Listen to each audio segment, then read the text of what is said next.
सूरत में गौ माता ने राष्ट्रीय माता जाहिर करवानी मांग उठी। साधु संतोनी उपस्थिति में गौरक्षकोए रेली योजी बળદગાડું અને अलग अलग वेशभूषा साथे गाय माता ने राष्ट्रीय दरज्जानी मांग करवामां आवी अने वनिता विश्रामथी रेली योजी कलेक्टर कचेरी पहोंची हती।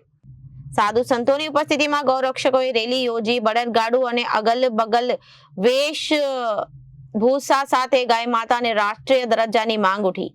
वनिता विश्रामथी रेली योजी कलेक्टर कचेरी पहोंची कलेक्टर ने आवेदन पत्र पाठववामां आव्युं।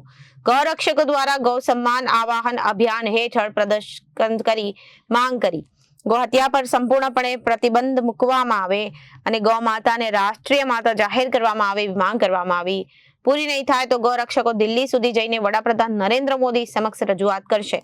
गौरक्षको अने साधु द्वार जरूर पड़े तो जंतर मंतर खाते देखाव करवानी चीमकी उच्चारी। मारू नाम रमेशभाई रुडाणी करुणा सेवक गौ सेवा चेरिटेबल ट्रस्ट आज सूरत नहीं पण पूरा भारत भर अंदर गौ माता राष्ट्रीय माता नो दर्जो मळे आ कलेक्टर श्री ने आवेदन पत्र आपवा जई रह्या। कोई नाराबाजी नहीं, कोई धर्म नहीं, कोई संप्रदाय नहीं, कोई मुखिया नहीं, मात्र ने मात्र गाय माता अमारा मुखियाजी छे अने नंदी महाराज अमारा प्रचारक छे। एटले आज पूरा भारत भर अंदर गौ माता ने एनो दर्जो मळे राष्ट्रीय माता बने ए निमित्ते आज पूरा भारत भर अंदर लोको कलेक्टर ऑफिसे जाई अने आवेदन पत्र आपशे अने मात्र कोई नाराबाजी नहीं, जय श्री राम ना नारा साथे अने तमाम गौ भक्तों में जोड़ा हजारों ने करोड़ों की संख्या में जोड़ाई अने आवेदन पत्र आपसे। जय गौ माता, जय गोपाल। जय गौ माता, जय गोपाल। मैं Bhavna Malakar, I am a professional teacher.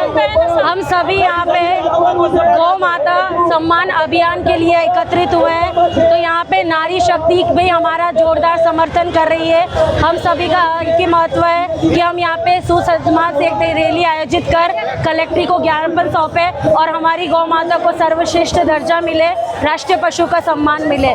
जय गौ माता। रिपोर्टर अरविंद राठौड़, जनादेश न्यूज, सूरत।